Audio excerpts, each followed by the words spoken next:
ஸ்டாலின் திரு உதயநிதி அவர்கள் ஒரு கூட்டத்தில் பேசும்போது என்னை பற்றி விமர்சனம் செய்திருக்கிறார். மோடியின் முரட்டு பக்தன் எடப்பாடியாம், மோடியின் முரட்டு பக்தன் எடப்பாடியாம் கண்டுபிடிச்சிருக்கார். நோபல் பரிசு கொடுத்துடலாம். திரு உதயநிதி அவர்களே, என்னுடைய அண்ணா திமுக சேர்ந்து 1974 நான் கட்சியில் சேர்ந்தேன். எனக்கு 20 வயசு இருக்கும்போது கட்சியில் சேர்ந்தேன்.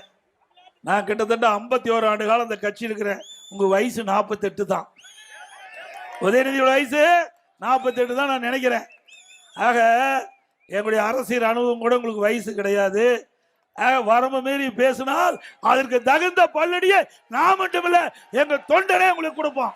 என்ன சொல்றாரு? நான் சொல்லிட்டேன், அவரை முரட்டு தொண்டர் அப்படின்னு சொல்லிட்டேன் அப்படின்னு ரொம்ப வருத்தப்பட்டு பேசுறாரு. உண்மையா சொல்றமா, நான் அவரை முரட்டு தொண்டர்னு சொல்லவே இல்லை. நான் அவர் என்ன தெரியுமா சொன்னேன்? அவர் ஒரு 1ஆம் நம்பர் முரட்டு அடிமைன்னு சொன்னேன். அது என்ன தெரியுமா சொல்றாரு?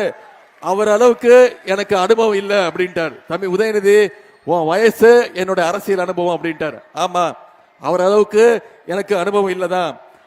அவர் அனுபவத்தை விட எனக்கு நிச்சயம் குறைஞ்ச அனுபவம் தான். ஆனா என்னுடைய அனுபவம் என்ன?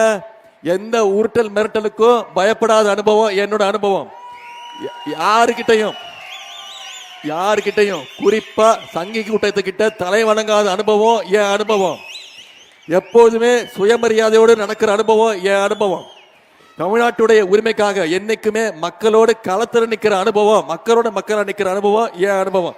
இதுதான் எனக்கு இருக்கிற அனுபவம். இதே எடப்பாடி பழனிசாமி கிட்ட என்ன அனுபவம் இருக்கு யோசிச்சு பாருங்க.